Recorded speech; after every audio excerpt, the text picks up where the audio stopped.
नमस्कार प्यारे विद्यार्थियों, कैसे हैं आप। उम्मीद करता हूं आप सारे अभ्यर्थी स्वस्थ होंगे, मस्त होंगे और अपनी प्री की तैयारी में लगे होंगे। मुझे ये बात पक्की पता है कि आप कहीं ना कहीं यूनिट 6 के लिए जो है निश्चिंत होकर बैठे होंगे कि सर जो है सारी यूनिट्स करा देंगे।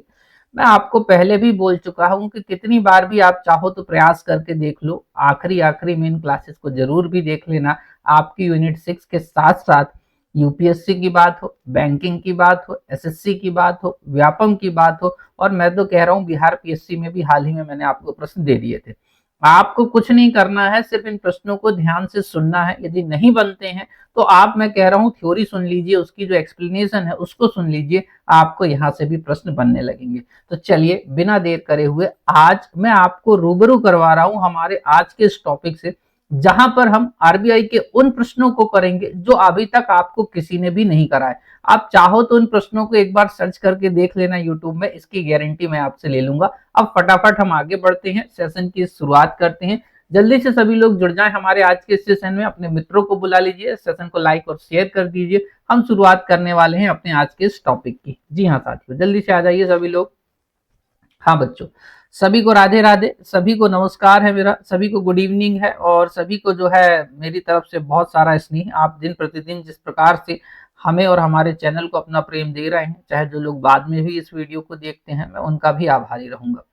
वीडियो के दौरान मैं आपको पहले से बता दूं कि इन दैट केस मान के चलिए थोड़ा सा मैं आपको ना दिखूं या वीडियो पॉज हो जाए, तो मतलब मेरा वीडियो पॉज होगा, आप उस पर परेशान ना हो। बाकी क्लासेस पूरी प्रॉपर चलेंगी, आपको क्लासेस दिखती रहेंगी, आप चाहें तो उनको देख सकते हैं। चलिए आगे बढ़ें। बिल्कुल, हाँ बच्चों, बिल्कुल नए प्रश्न है, और नए प्रश्नों में मैं आपको एक एक करके सारे प्रश्नों के एक्सप्लेनेशन दूंगा। तो क्या आप तैयार हैं? मुझे फटाक से बता दीजिए। बिल्कुल, चलिए मेरे साथ आई थिंक सारे लोग आ गए हैं, तो चलिए आपके सपनों को साकार करने की दिशा में एक प्रयास करा जाए। और मुझे यकीन है आप बिल्कुल शिद्दत से इन प्रश्नों को ध्यान से सुनेंगे और समझेंगे, और फिर अपनी कॉपी पर जो है इनको नोट डाउन भी कर लेंगे। चलिए आगे बढ़ते हैं। प्रश्न नंबर पहला आपकी स्क्रीन पर कुछ इस प्रकार से है मेरे प्यारे बच्चों की, अगस्त 2023 में जारी वेब पोर्टल उद्गम का संबंध किससे है? The web portal Udgam released in the August 2023 is related to, जल्दी से आप अपना ऑप्शन बताइए, ए बी सी और डी। मैं आपको फिर से बता दे रहा हूं कि टाइमिंग जो है आपको 30 सेकंड का ही मैं देता हूं। कितने सेकंड का? 30 सेकंड का। इसके बाद में अपने आंसर्स बताना शुरू कर देता हूं, क्योंकि क्लास ज्यादा लेंदी ना हो और उसी के साथ साथ आपको मैं कुछ ज्यादा फैक्ट्स दे सकूं, इसके लिए मैं प्रयास करता रहता हूं। बिल्कुल रेडी हैं आप लोग? बिल्कुल कमेंट बॉक्स में फटाफट कमेंट भेजते जाएं अपने। बिल्कुल, हाँ जी, ठीक है। चलिए फटाफट अब इनके आंसर्स पे चर्चा करें। पहले तो मैं आपको फिर से बता रहा हूं कि ये जो मैं प्रश्न आपको देता हूं, इन प्रश्नों में भी कई बार बहुत सारे आंसर रहते हैं। जैसे आपसे पूछ ले कि उद्गम क्या है, तो उद्गम आप बोलोगे एक वेब पोर्टल है। उद्गम क्या है? एक वेब पोर्टल है। कब रिलीज हुआ? अगस्त 2023 में रिलीज हुआ। किसने करा? तो आरबीआई ने करा। किसने करा? आरबीआई ने करा। हाल ही में क्या हुआ है मेरे प्यारे बच्चों, आरबीआई के द्वारा एक पोर्टल को लॉन्च करा गया है, जिसका मतलब है अनक्लेम्ड डिपॉजिट जो है, अनक्लेम, इसका मतलब यदि हम बोलेंगे तो इसका मीनिंग जो है आपका वो है अनक्लेम्ड डिपॉजिट। उसके बाद में गेटवे टू एक्सेस इंफॉर्मेशन, क्या बोलेंगे? Unclaimed deposit gateway to access information, that is UDGAM. UDGAM के बारे में यदि मैं आपसे बात करूं तो इसमें जो पहला ऑप्शन है वो बिल्कुल नहीं होने वाला, तो इसका आंसर पहला तो नहीं है। बैंक में जमा ऐसी धनराशि जो लावारिस है, जी हाँ, इस पर जो है आपका ऑप्शन होने वाला है सही, ऋण वाला नहीं। तो आपका आंसर होने वाला है मेरे प्यारे बच्चों भी, ये एक तरीके से ऐसा है कि सपोज दैट, मान के चलिए कि आपका कोई सा पैसा, ध्यान से समझिए, आपका कोई सा पैसा जो आपने बैंक में जमा करा, जो आपने क्या करा? बैंक में जमा करा। अब कुछ लोग ऐसे होते हैं ना कि आपको पता होगा कि उनका क्या है, कभी कभी अकाउंट नंबर उनसे गुम हो जाता है, अकाउंट नंबर क्या हो जाए? गुम हो जाए। या वो अपना पैसा जमा करने के बाद कई लोग जो है भूल जाते हैं। जैसे आपने एफडी करवा दी, थोड़ी थोड़ी देर के लिए मान लेते हैं कि एफडी करवाई, और एफडी करके आप उस एफडी के बारे में संपूर्ण जानकारी को भूल गए, या किसी की किसी कारणवश डेथ हो गई, या कुछ और भी हुआ। तो बात होती है कि इस पैसे को हम कहां से एक्सेस करें, तो इसके लिए आरबीआई ने एक पोर्टल लॉन्च करा है, और इसी पोर्टल का नाम है उद्गम।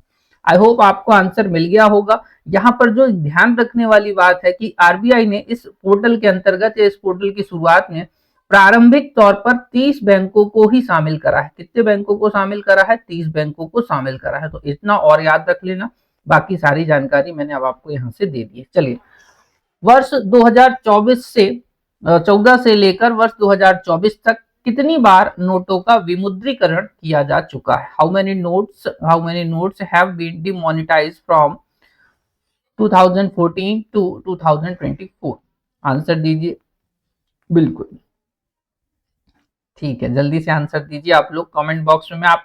मैं सभी के कमेंट्स देखता हूं, मैं आपके साथ लाइव भी रहता हूं, मैं सबकी बातों को सुनता भी रहता हूं, जो एक दूसरे से आप बातें करते हैं, पर मैं जवाब सिर्फ उन पर देता हूं या प्रतिक्रियाएं उन पर देता हूं जो मुझे लगता है कि फिलहाल ये जरूरी है, या कभी कभी बच्चों ऑन टाइम पर आदमी उतना ही देख पाता है, समझ गए।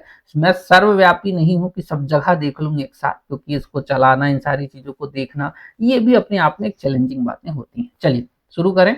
हाँ बिल्कुल, जब तक आप लोग आंसर देते जा रहे हैं और लोग कमेंट कर दीजिए, जब तक मैं आपको जो है विमुद्रीकरण को समझा देता हूं। बेसिकली विमुद्रीकरण क्या होता है, इस बात को समझो। जो है एक करेंसी को लेकर दो बातें चलती हैं बच्चों। कितनी बातें चलती हैं करेंसी को लेकर? दो बातें। एक पहली होती है, ध्यान से सुनिएगा, जिनको नहीं आइडिया है वो इस बात को ध्यान से सुने। सबसे पहली बात होती है डीमोनिटाइजेशन। हम किसको लिख ले रहे हैं? डीमोनिटाइजेशन, समझ गए।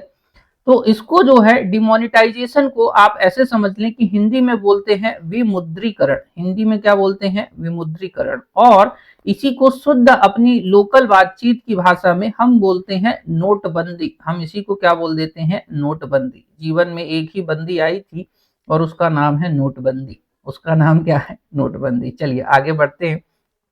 तो इस आधार पर इस पर आगे बढ़ते हैं। तो विमुद्रीकरण क्या है, ध्यान से सुन लीजिएगा। आप बेसिकली किसी नोट को चेक करते हैं, नहीं है तो अभी आप अपने नोट को निकाल के उसको चेक कर सकते हैं, समझे बात को। इस तरीके से इस नोट को चेक करना। यहाँ पर एक बात लिखी होगी, बीचों बीच नोट में देखना फ्रंट में, मैं धारक को इतने उतने रुपए देने का वचन अदा करता हूं। बेसिकली ये जो है ना एरिया, ये जहां पर ये बात लिखी है, इसको कहा जाता है लीगल टेंडर। इसको क्या कहा जाता है? Legal tender. क्या इतनी बात समझ में आ गई आपको? जब भी विमुद्रीकरण करा जाता है, जब भी नोटबंदी करी जाती है, या जब भी डिमोनेटाइजेशन करा जाता है, तो बेसिकली ये जो लीगल टेंडर है इसको कर दिया जाता है कैंसिल। क्या कर दिया जाता है? कैंसिल। इसका अर्थ क्या है? इसका अर्थ ये निकल के आता है प्यारे बच्चों कि अब भारतीय सीमा के भीतर इस नोट को कोई भी एक्सेप्ट करने से मना कर सकता है। भारत सरकार इसकी गारंटी नहीं लेती है। आप अच्छे से पढ़ना, अब लिखा होगा मैं धारक को इतने इतने रुपए, 500 का होगा तो 500 रुपए देने का वचन अदा करता हूँ, 2000 होगा तो 2000 रुपए देने का वचन अदा करता हूँ, फिर आरबीआई गवर्नर के साइन होते हैं। इसको कहा जाता है लीगल टेंडर। आप जब प्रधानमंत्री की जो है 2016 में पहली बार, ये जो अभी मतलब देखो अब यहाँ से क्या है, 2014 से लेकर 2024 की बात हो रही, समझना। तो 2016 में जब पहली बार नोटबंदी हुई, तो ये नोटबंदी हुई आपकी 1000, आपकी जो है 1000 रुपए और 500 रुपए की। कितने की हुई? 1000 रुपए और 500 रुपए की। आप उस वीडियो को ध्यान से सुनो, वहां पर नोटबंदी शब्द का प्रयोग नहीं हो रहा है। वहां पर क्या हो रहा है? लीगल टेंडर निरस्त करा जाता है। पॉइंट समझे? उसके बाद आगे चलकर 2023 की बात हो रही है। 2023 में 2000 रुपए के नोट को जो है डिमोनेटाइज कर दिया सरकार ने। तो इस आधार पर आंसर तो होगा डी। आंसर क्या होगा? डी। ये हो गया दो बार। पर यहीं पर कुछ और बातें हैं जो आपको जाननी चाहिए, तो मैं उनके बारे में एक नजर में फटाफट आपको बता दे रहा हूं, ठीक है। एक तो हो गया डिमोनेटाइजेशन, और एक होता है बच्चों डिवैल्यूएशन। क्या होता है? डिवैल्यूएशन। इसको कहते हैं मुद्रा का अवमूल्यन। इसको क्या कह लेते हैं? Devaluation of currency. Devaluation of currency, इसी को इंग्लिश हिंदी में क्या बोलेंगे? मुद्रा का अवमूल्यन। मुद्रा का अवमूल्यन। अवमूल्यन। पॉइंट को समझ गए? इस आधार पे जो है हम आगे बढ़ते हैं, अब ध्यान से सुनना।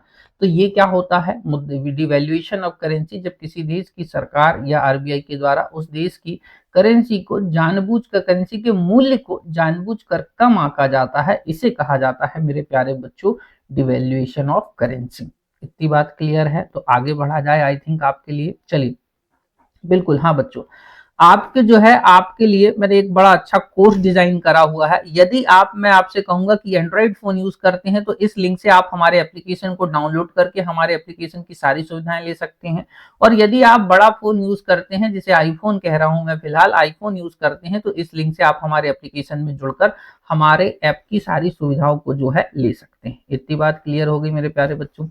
कॉम्बो बैच लेना है आपको, क्यों, मैं इसके पीछे कारण बता रहा हूं। कॉम्बो बैच में पहली बात तो 3 सब्जेक्ट पढ़ाए जा रहे हैं, जो कि आपको ऐसे सब्जेक्ट हैं कि प्री में 40 नंबर दिलाएंगे और मीन्स में आप ऐसे समझिए कि आपको 400 नंबर दिलाने की क्षमता रखते हैं। कितने? 400 नंबर की, ठीक है।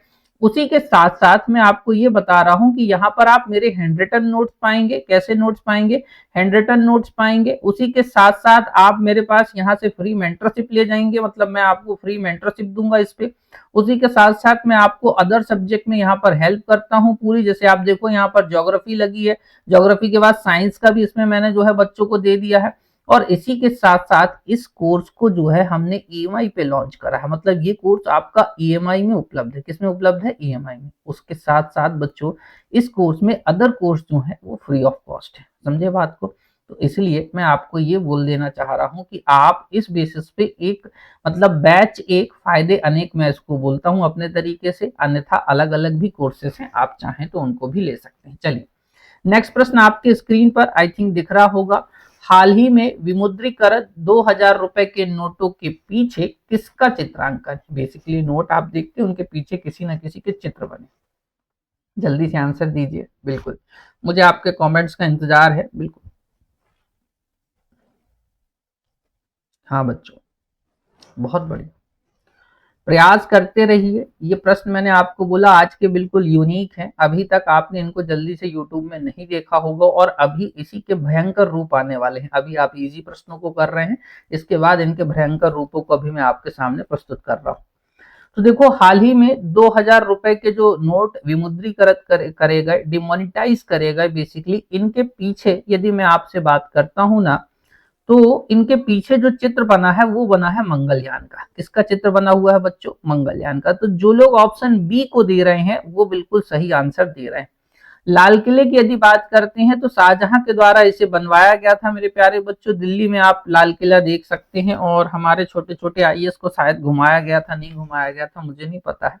वो जरूर कमेंट बॉक्स में कमेंट करके बता देंगे कि उनको दिल्ली का लाल किला घुमाया गया था कि नहीं गया था। फ्री में घूमने गए थे लोग वैसे तो।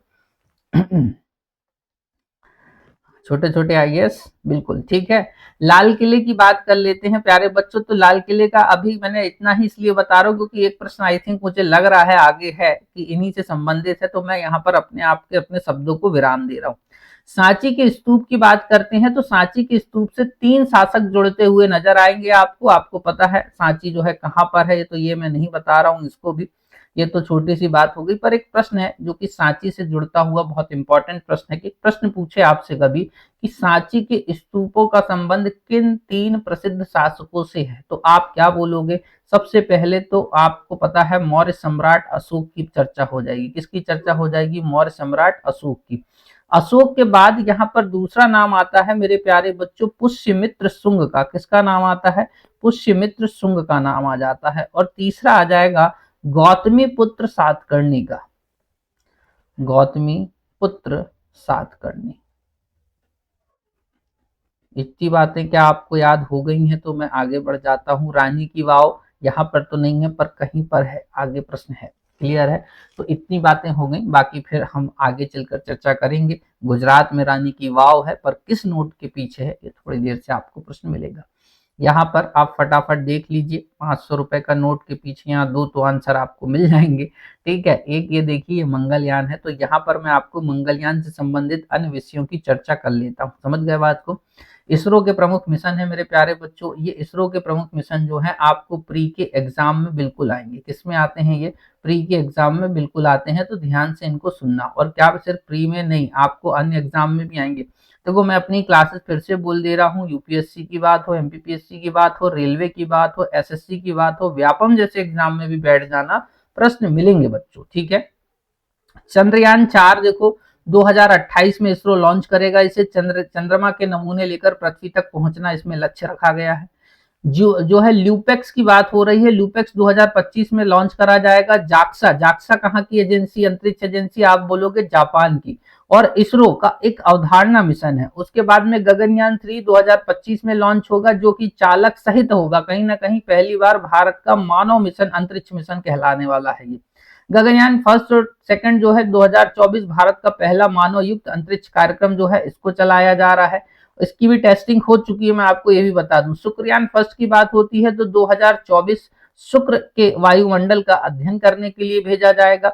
मंगलयान 2 2024 मंगल ग्रह के हेतु भारत का दूसरा इंटर प्लेनेटरी मिशन है। हम इसी की चर्चा कर रहे हैं मेरे प्यारे बच्चों, समझे बात को। इसी के साथ साथ निसार की बात होती है तो एक तरीके से 2024 में पृथ्वी की निगरानी हेतु नासा और इसरो का ये संयुक्त मिशन। तो इस तरीके से कौन सा मिशन है, किस देश के सहयोग से लॉन्च हो रहा है, कहां पर जाने वाला है या किसके अध्ययन से संबंधित है, एक प्रश्न एग्जामिनर आपको बनाता है। ध्यान से पढ़ के जाना। 500 और 200 के नोट की चर्चा तो आगे चलकर हो जाएगी। चलिए आगे देखते हैं। वर्ष 1954 से शुरू 1000, 5000 और यहाँ पर 10,000 आना चाहिए बच्चों। 1000, 5000 और 10,000 रुपए के नोटों का विमुद्रीकरण मोरारजी देसाई सरकार ने कब किया था? जल्दी से आंसर दीजिए। तो 1000, 5000 और 10,000। तो जब तक आप इसका आंसर दे रहे हैं तब तक मैं आपको आरबीआई के संबंध में एक कार्य बता रहा हूं। आरबीआई का एक कार्य है, आरबीआई का एक प्रमुख कार्य है बच्चों, नोटों का निर्गमन करना। ठीक है, आंसर देते जाइए, मैं सारे के कमेंट चेक कर रहा हूं, चिंता ना करें। और किसी का नाम यदि स्पेसिफिक ना ले पाऊं तो कोई बुरा ना माने, समझे बात को। क्योंकि अभी मैंने एक दिन देखा था, एक बच्चे को डांट दिया तो वो बेचारा बुरा मान गया और वो बेचारा नाराज है। ठीक है, ना तो नाराज हो और ना ही बुरा मानो। हम मेहनत कर रहे हैं आपके लिए, आप भी मिलके मेहनत करिए, जो बेहतर होगा रिजल्ट आपके लिए होगा। भाई हमारे लिए कोई भी रिजल्ट नहीं है, आपके लिए जो भी रिजल्ट है वो है, समझे बात को। तो आरबीआई का एक प्रमुख कार्य है बच्चों नोटों का निर्गमन करना। किसका निर्गमन करना? नोटों का निर्गमन या इशुएंस ऑफ करेंसी, नोटों का निर्गमन, निर्गमन, समझे बात को, या करेंसी इशू करने की बात आ रही है। ठीक है, तो यहाँ पर आरबीआई के पास 2 रुपए से लेकर, ध्यान से सुनिएगा, 2 रुपए से लेकर 10,000 रुपए तक, कितने हजार रुपए तक? 10,000 रुपए तक के नोटों को निर्गमित करने का अधिकार प्राप्त है। इतनी बात समझ गए बात को। तो इस तरीके से ये बात कहाँ लिखी हुई है मैं आपको बता दूं। आई थिंक मैं अपने आप को हटा रहा हूं। ठीक है, यहां पर यदि मैं आपको बता दूं मेरे प्यारे बच्चों, तो ऐसा मान लो कि ये बात लिखी गई है आरबीआई एक्ट 1934 में। कहां पर लिखी है? इस तरीके से, पॉइंट को समझ गए। तो अब ऐसा नहीं है कि यहाँ पर जो है आप ये समझे कि 10,000 का नोट भी भारत में चलाया गया है। और ये बंद करने वाले कौन है? ये है मोरारजी देसाई। भारत का अब तक का सबसे ज्यादा बार, तो 10 बार, कितनी बार? 10 बार जो है बजट प्रस्तुत करने का जो है श्रेय दिया जाता है मोरारजी देसाई को। आंसर होना चाहिए 1978 बच्चों। क्या आंसर होना चाहिए इसका? 1978। आई थिंक आपको मजा आ रहा होगा। नेक्स्ट प्रश्न, विमुद्रीकरण के पीछे उद्देश्य निहित क्या होता है? जल्दी से आंसर दीजिए। नोटों का ये जो विमुद्रीकरण किया जाता है, इसके पीछे क्या उद्देश्य निहित होता है? जल्दी से आंसर दीजिए। बिल्कुल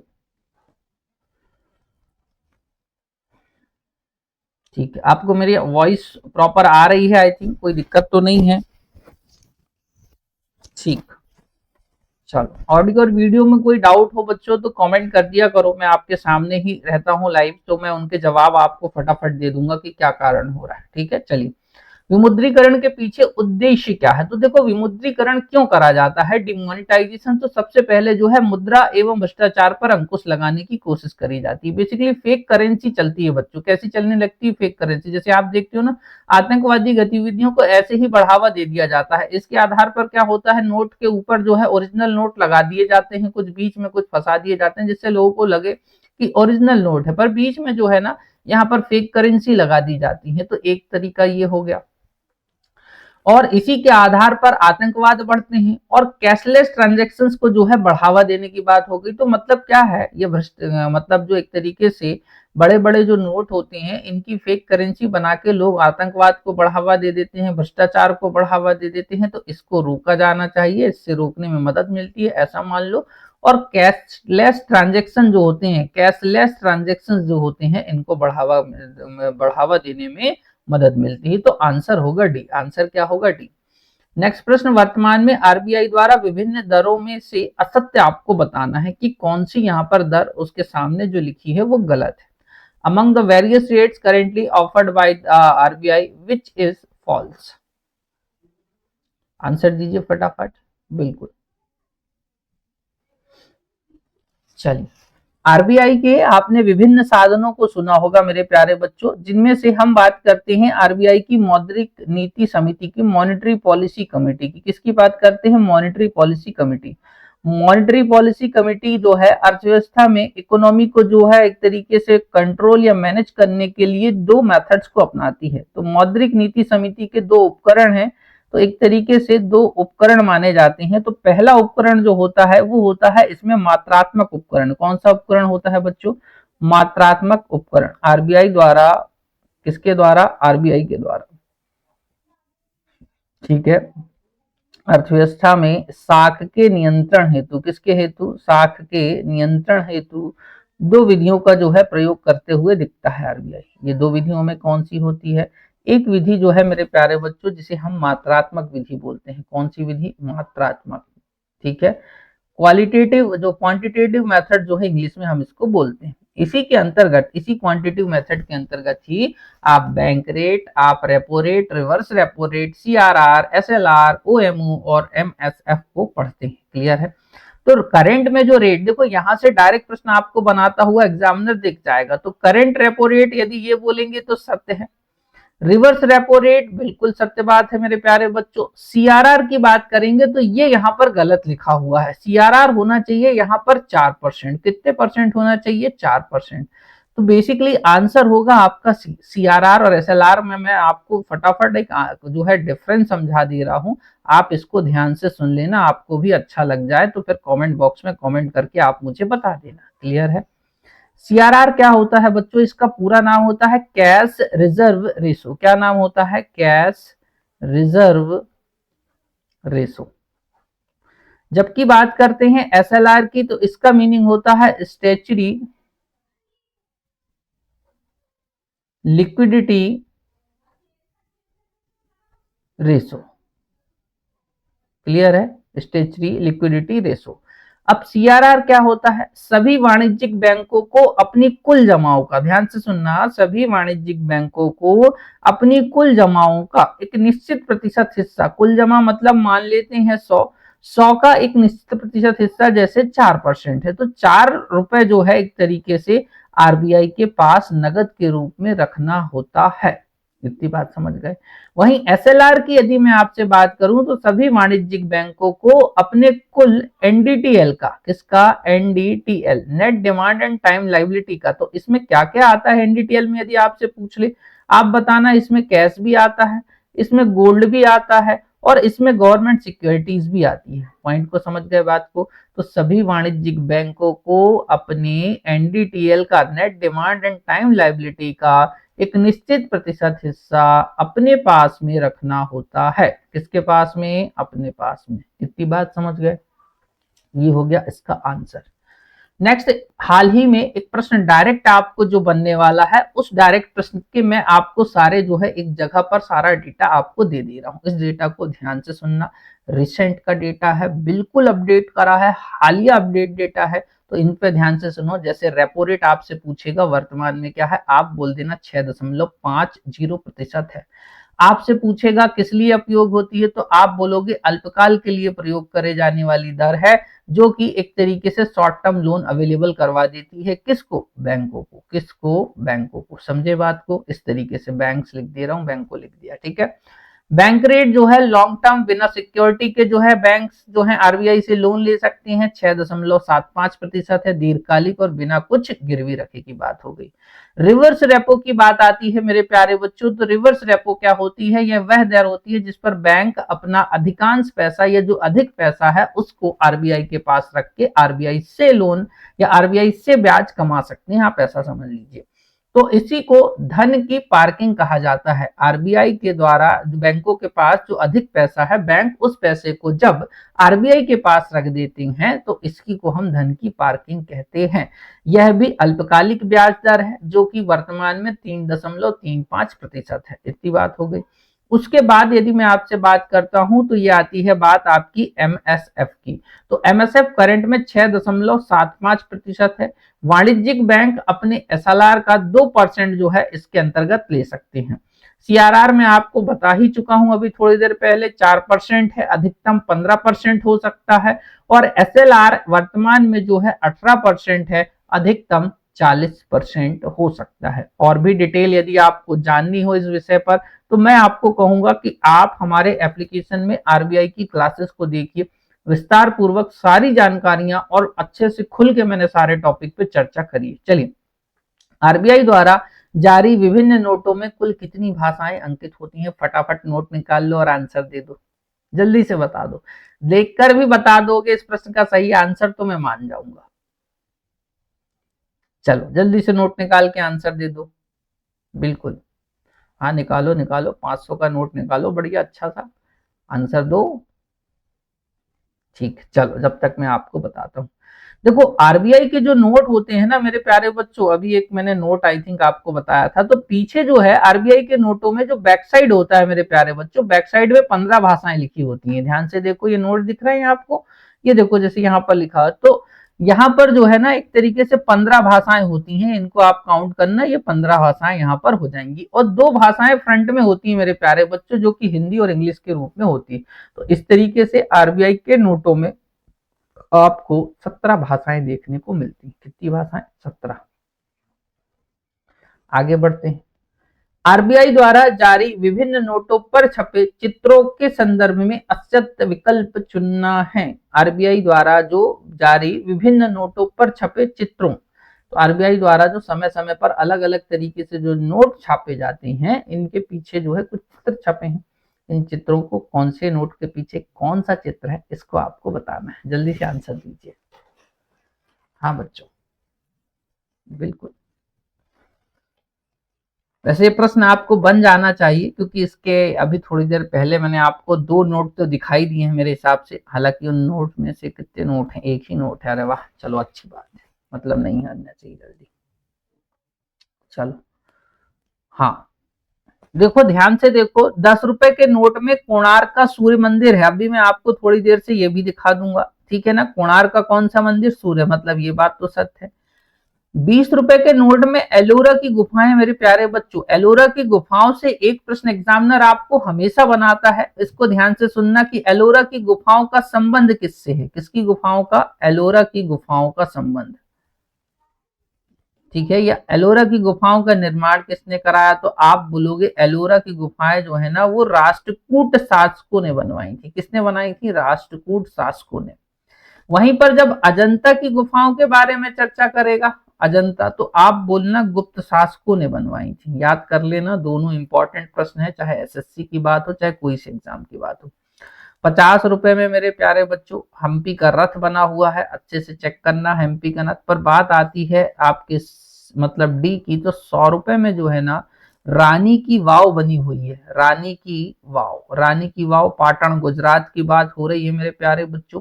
वाव आई थिंक बावड़ी होती है। क्या होती है? बावड़ी होती है मेरे हिसाब से, ठीक है ना। तो सांची का जो स्तूप है, सांची का स्तूप आपने देख रखा है 200 रुपए के नोट पर बना हुआ है। किसके नोट पर बना हुआ है? 200 रुपए के नोट पे। यहाँ पर देख लो, ये रानी की वाव है मेरे प्यारे बच्चों।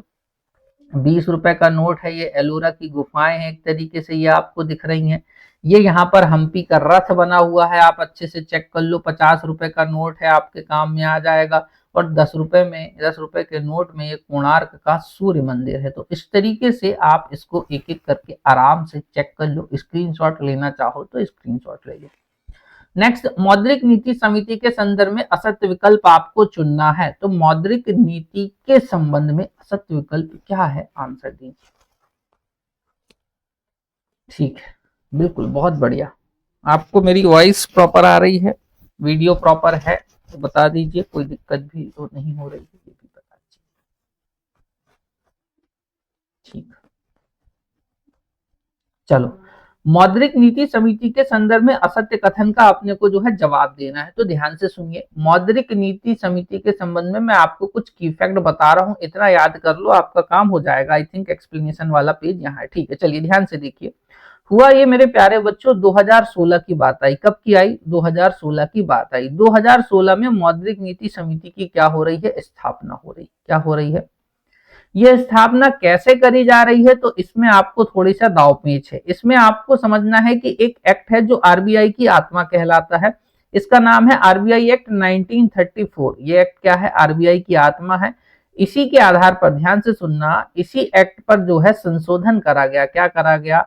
संशोधन करा गया। इसी एक्ट को संशोधन कब करा गया? 2016 में करा गया। कब करा गया? 2016 में।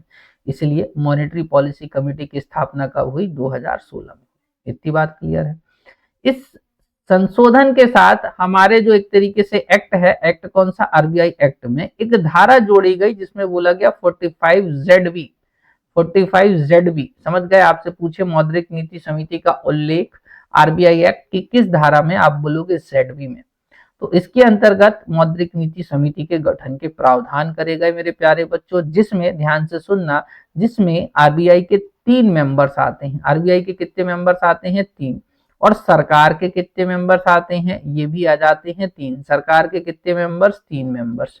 तो 3 और 3 हो गए 6। तो पहली बात तो आरबीआई की जो मौद्रिक नीति समिति है ना, इसमें एक तरीके से कुल 6 सदस्य होते हैं। कितने सदस्य होते हैं? 6 सदस्य। प्रश्न का आंसर मिल गया। अब और ध्यान से सुनो, ये जो 3 मेंबर आते हैं, इन 3 मेंबर में एक तो गवर्नर हो जाता है, जो कि इस संपूर्ण एक तरीके से मीटिंग का मुखिया होगा और सर्वे सर्वा होगा, और पदेन अध्यक्ष या एक्स ऑफिशियो चेयरमैन होगा। इतनी बात हो गई। उसके बाद एक आता है डिप्टी गवर्नर। कौन आता है? Deputy governor. और एक जो है नॉमिनेटेड ऑफिसर आ जाएगा, बैंक से ही आ जाएगा।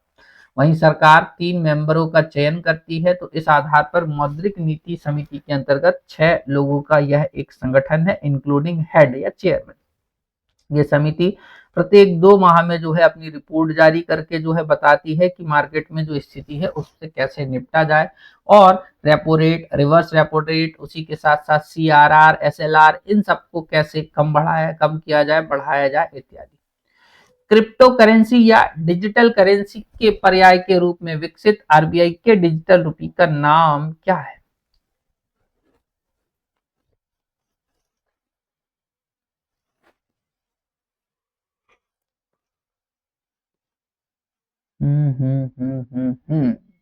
ठीक है, चलो आंसर क्या होगा मेरे प्यारे बच्चों? आंसर होगा सेंट्रल बैंक डिजिटल करेंसी। याद आ रहा है? थोड़ा सा मैंने चर्चा करी थी। वो ये रहा था कि एक मुद्दा था मेरे प्यारे बच्चों कि भारत में जो है क्रिप्टो करेंसी पर बैन लगाया जाए। किस पर? क्रिप्टो करेंसी पर। और ये मामला पहुंच गया कहाँ? Supreme court. कहाँ पहुंच गया? Supreme court. माननीय सुप्रीम कोर्ट ने क्या बोला कि हम क्रिप्टो करेंसी पर बैन तो नहीं लगा सकते, क्योंकि हमारे खुद के कंट्रोल में नहीं, हम क्या बोले आपको। पर हाँ, आरबीआई को यह आदेश दे सकते हैं। किसको आदेश दे सकते हैं? आरबीआई को, कि वह ऐसे ही मिलती जुलती एक करेंसी तैयार करे। तो आरबीआई ने डिजिटल रुपी को लॉन्च करा। किसको लॉन्च करा?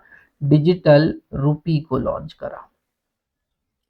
ठीक है, इसी डिजिटल रुपी को आप सेंट्रल बैंक डिजिटल करेंसी के नाम से भी जान रहे हैं। 2022 में पायलट प्रोजेक्ट के तहत इस पूरे संपूर्ण कार्यक्रम को शुरू किया जा चुका है।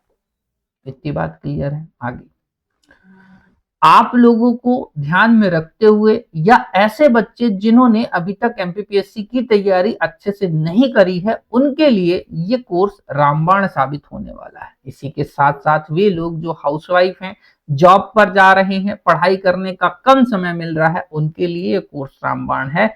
मैं आपसे कहूंगा कुछ आईएएस एकेडमी का इस बैच को ज्वाइन करके आप अपने प्री में एक अच्छे नंबर प्राप्त कर सकते हैं। इसी आधार पर जो है बेसिकली आप ऐसे समझ लें कि इस कोर्स की लिंक यहाँ पर है।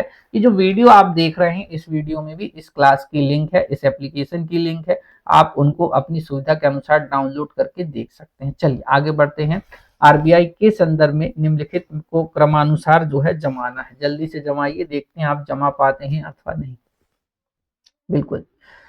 हाँ बच्चों, मेरी निगाहें सभी पर हैं। मैं ये भी देखता रहता हूँ कि कौन कौन बच्चे कितने समय हमारी क्लास से जुड़ जाते हैं, कितने बीच में जुड़ते हैं और उसके बाद वो कैसी बातें करते हैं, ये भी मैं देखता रहता हूँ। मैं आपसे कहूंगा आप अपना समय बांधिए, आप अपना टाइम बांधिए। ये क्लास को मैं पहले 8:45 पे लिया करता था, अब प्रतिदिन 8:15 पे कर दी। उसके पीछे कारण यही मैंने आपको बताया कि कभी कभी यदि क्लास 1 घंटे से ज्यादा चली जाती है तो बच्चे थोड़े से थकते हुए आप दिख जाते हैं, क्योंकि थक जाते हैं। सुबह भंडारों में जाना रहता है आपको, सुबह से ही ब्रह्म मुहूर्त में आप भंडारे करने निकल जाते हो, शाम को आते आते मोबाइल का डाटा, मोबाइल की बैटरी और खुद की बैटरी सब कुछ डाउन होती हुई दिखती है।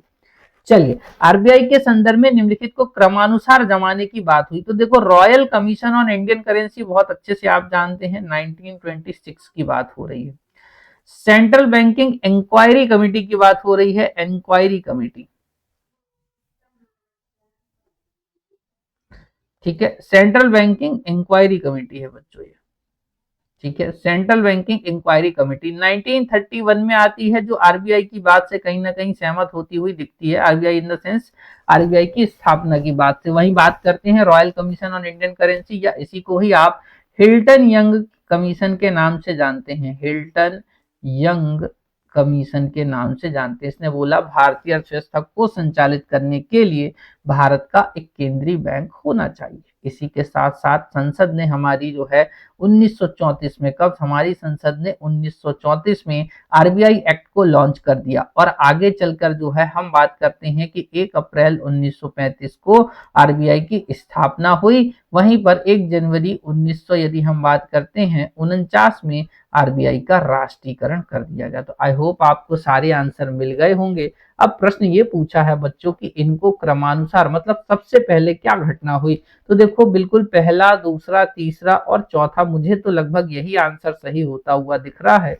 तो आंसर हो जाएगा सी। आंसर क्या हो जाएगा? सी। नेक्स्ट प्रश्न, ये रहा आपके लिए एक सबसे यूनिक प्रश्न। आप इसका आंसर दे दो तो मैं आपको डिजिटल चॉकलेट दूंगा। जल्दी आंसर दीजिए। बिल्कुल, डिजिटल चॉकलेट वाला ये प्रश्न नहीं है, इसके बाद आएगा। मुझे पता है तुम लोग बड़े खुश हो रहे हो, मन में लड्डू फूटा, वो वाला कॉन्सेप्ट है, एल्पेनलीबे वाला आई थिंक। चलिए, आरबीआई के गवर्नरों के संदर्भ में देखो प्यारे बच्चों, सबसे पहले मैं आपको बात करता हूं अब तक के बैंकों का सबसे बड़ा नेशनलाइजेशन करा गया 14 बैंकों का, जो कि इस समय करा जा रहा है 1969 में। कब करा जा रहा है? 1969 में। इसी दिशा में प्रेरित होकर आगे 6 और बैंकों का राष्ट्रीयकरण कर दिया गया, जो कि 1980 में हुआ। कब हुआ? 1980 में हुआ। इतनी बात क्लियर है। जब 6 बैंकों का राष्ट्रीयकरण करा जा रहा था तब गवर्नर थे आईजी पटेल साहब, इंद्र प्रसाद गोवर्धन भाई पटेल।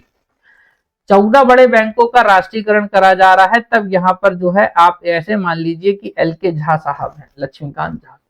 और स्वतंत्रता के समय वाला या आजादी के समय वाला प्रश्न तो मैं आपको बता चुका हूं, सही कह रहा हूं कि नहीं कह रहा हूं। तो इस दौरान जो है सीडी देशमुख ही थे, या आपसे पूछ ले पहले भारतीय गवर्नर की बात भी कर ले तो वो आंसर हो जाएगा आपके सीडी देशमुख। तो इस आधार पर आंसर है डी, आंसर जो कि सही है। आरबीआई गवर्नरों के संबंध में असत्य विकल्प आपको चुनना है। ये रहा धासु प्रश्न यूपीएससी के लेवल का आप लोगों के लिए। ये प्रश्न का आंसर वो ही दे पाएंगे जो अच्छे से पढ़ते हैं। चलिए, जल्दी से आंसर दीजिए। हाँ,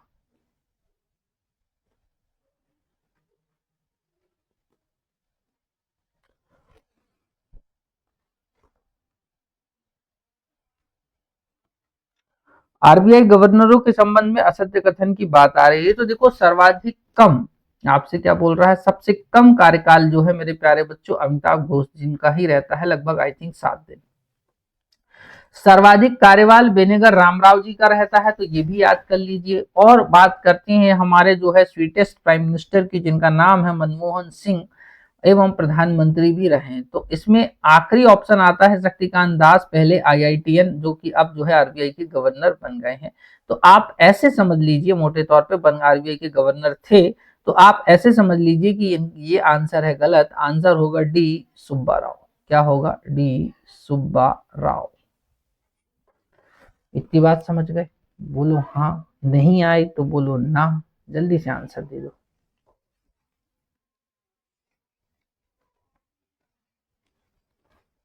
चलिए, नेक्स्ट प्रश्न आपके स्क्रीन पर कुछ इस प्रकार से है मेरे प्यारे बच्चों कि इसी के साथ मैंने आपको जो है हाल ही में भारत के एक महत्वपूर्ण व्यक्तित्व का निधन हुआ, जिनका नाम है मनमोहन सिंह।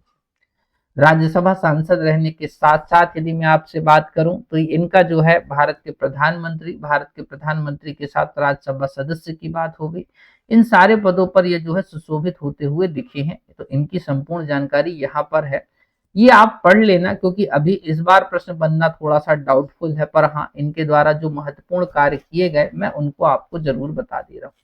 1991 के जो आर्थिक सुधार करे गए थे वो कहीं ना कहीं मनमोहन सिंह जी और तत्कालीन सरकार के एक तरीके से संयुक्त प्रयासों का परिणाम है। इतनी बात समझ गए।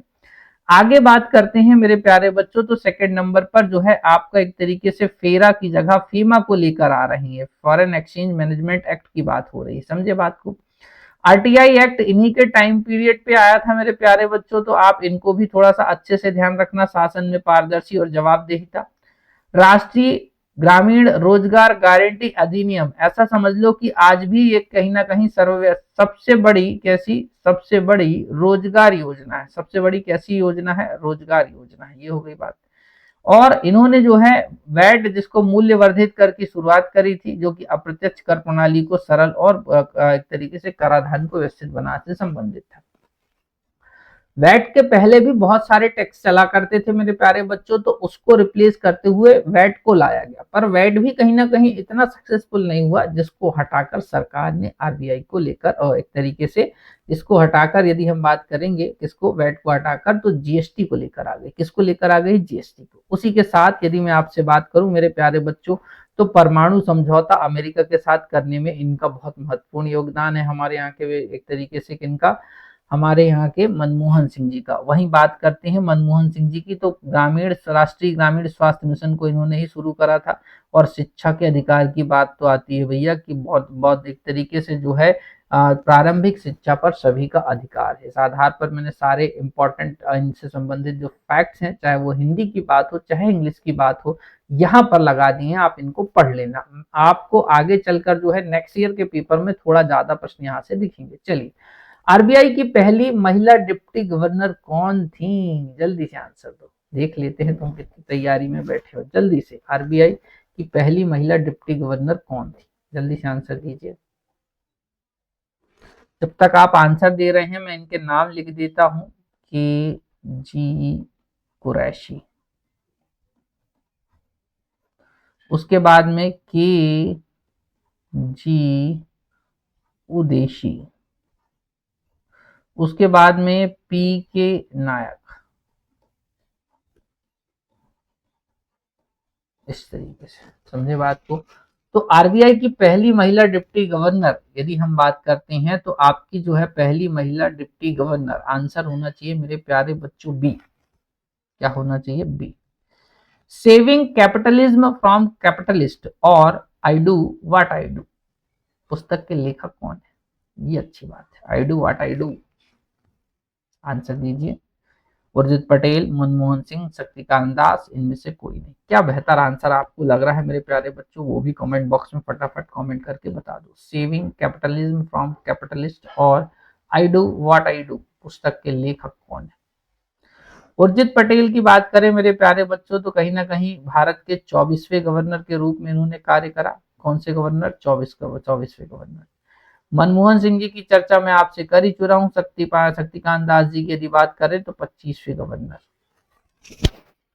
तो आंसर बिल्कुल सबके कमेंट्स आ चुके हैं मेरे पास में। अब आंसर देखिए, आंसर ये हो रहा है इनमें से कोई नहीं, डी आंसर होने वाला है। ठीक है ना। ये जो बुकें लिखी गई हैं मेरे प्यारे बच्चों, ये लिखी हैं भोपाल से बिलोंग करने वाले रघुराम राजन जी की। किसकी बात हो रही है? रघुराम राजन जी की। ठीक है, तो एक तरीके से ये इसका आंसर हो गया। नेक्स्ट प्रश्न पे चर्चा हो जाए मेरे प्यारे बच्चों, उससे पहले मैं आपको एक और महत्वपूर्ण जानकारी ये दे रहा हूँ कि यदि आप इन सारी क्लासेस की पीडीएफ प्राप्त करना चाहते हैं तो आपको हमारे एप्लीकेशन को डाउनलोड करना होगा। एप्लीकेशन गूगल प्ले स्टोर पर KIA के नाम से है, सर्च करिए। यहाँ पर एजुकेशन लिखा होगा, और नहीं भी तो यहाँ पर चेक करना, उसी के साइट पे आपको लिखा मिलेगा एक तरीके से शिक्षा की भ्रांति नहीं शिक्षा की क्रांति। इस तरीके से आपको ये एरो यहाँ पर मिल जाएगा, और ये सारी चीजें आपको यहाँ पर मिल जाएंगी। तो कहने का तात्पर्य यह है कि आप जो है इसको बेहतर से अच्छे से डाउनलोड कर लें, रेटिंग कर दें मेरे प्यारे बच्चों, और पीडीएफ आपको सारी मिल जाएंगी। करना क्या है, एप्लीकेशन डाउनलोड करने के बाद में आपको लॉगिन करना है। लॉगिन करने के बाद कंटेंट वाले सेक्शन में जाना, कंटेंट में जाने के बाद फ्री मटेरियल वाले कंटेंट पे जाना, यहाँ पर आपको सारी जानकारी मिल जाएगी। देखिए जैसे कुछ फोल्डर है, एमसीक्यू क्लास की पीडीएफ, फ्री करंट अफेयर्स जो हैं, यूट्यूब क्लासेस हैं, विगत वर्षों के जो है सॉल्व प्रश्न है, ये सारी चीजें आपको एक जगह मिल जाएंगी। तो आई थिंक आप जो है इस एप्लीकेशन को डाउनलोड कर सकते हैं। नेक्स्ट प्रश्न आपकी स्क्रीन पर, निम्नलिखित गवर्नरों एवं उनकी पुस्तकों का मिलान करना है कि कौन से गवर्नर ने कौन सी पुस्तक लिखी है, इसका आंसर दे दीजिए। बिल्कुल जल्दी से आंसर दीजिए मेरे प्यारे बच्चों, बिल्कुल लगे रहिए, मेहनत करना आपके हिस्से में है, और आप यदि मेहनत अच्छे से करेंगे तो आप बहुत कुछ चीजों को कर पाएंगे, कवर अप कर पाएंगे। समय कम है, पढ़ना अच्छा है, मैं आपसे फिर से बोलूंगा कम पढ़ो, अच्छा पढ़ो और पास हो जाओ, अन्यथा आपकी मर्जी है। चलिए आंसर देखा जाए, सभी के कमेंट्स में एक बार देख लेता हूँ। हाँ बच्चों ठीक है, देखो किसका सही जाएगा ये तो वक्त बताएगा।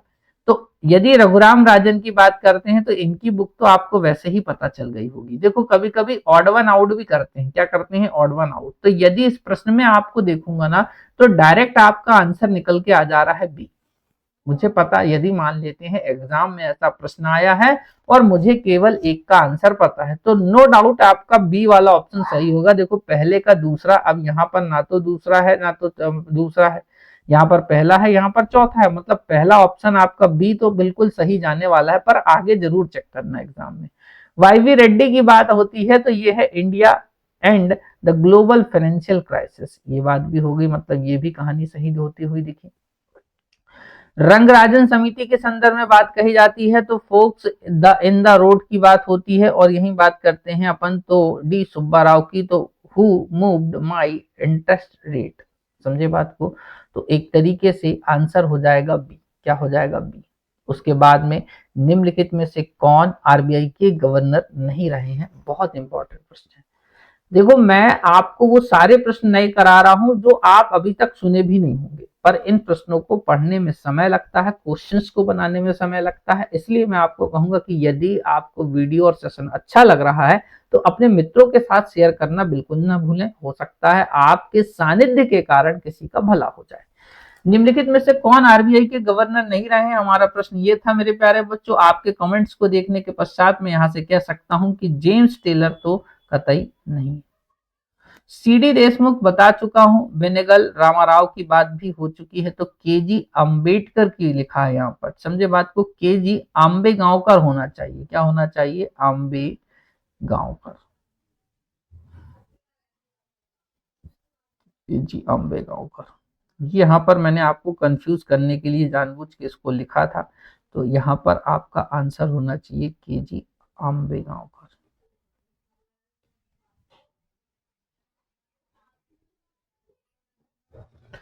ठीक है, तो आई होप आपने सेशन को एंजॉय करा होगा। ये रहा हमारे चैनल का एप्लीकेशन की लिंक, कॉम्बो बैच की लिंक। यदि आप नहीं जुड़े हैं तो जुड़ जाओ, इको के कोर्स को ज्वाइन कर लो। प्री के बाद मेंस भी आ रहा है, इतना याद रखना है। हमारे सारे सोशल मीडिया प्लेटफॉर्म से आप जुड़ जाइए। मैं आपको यही कहना चाहूंगा कि हमारे द्वारा हर संभव प्रयास किया जाएगा मेरे प्यारे बच्चों, जिसके आधार पर हम आपको कुछ बेहतर दे सकें। इसी के साथ साथ मध्य प्रदेश की अर्थव्यवस्था की विशेष क्लासेस ऐप पर भी डाल दी गई हैं, धीरे धीरे शुरू हो चुकी हैं। और एंड ऑफ द जो है देखेंगे आप कि मध्य प्रदेश का सबसे यूनिक डेटा आपके पास जो है होने वाला है। तो आप भी सेशन पे जुड़े रहें, अपने मित्रों तक शेयर करें, लाइक और शेयर करना बिल्कुल ना भूलें, और सेशन कैसा लग रहा है इस पर अपनी राय देना बिल्कुल ना भूलें। मैं अतुल कुमार गर्ग विदा लेना चाहूंगा आपसे, मिलेंगे नेक्स्ट वीडियो में। तब तक के लिए जय हिंद, जय भारत, अपना ख्याल रखिए साथियों। Thanks to all.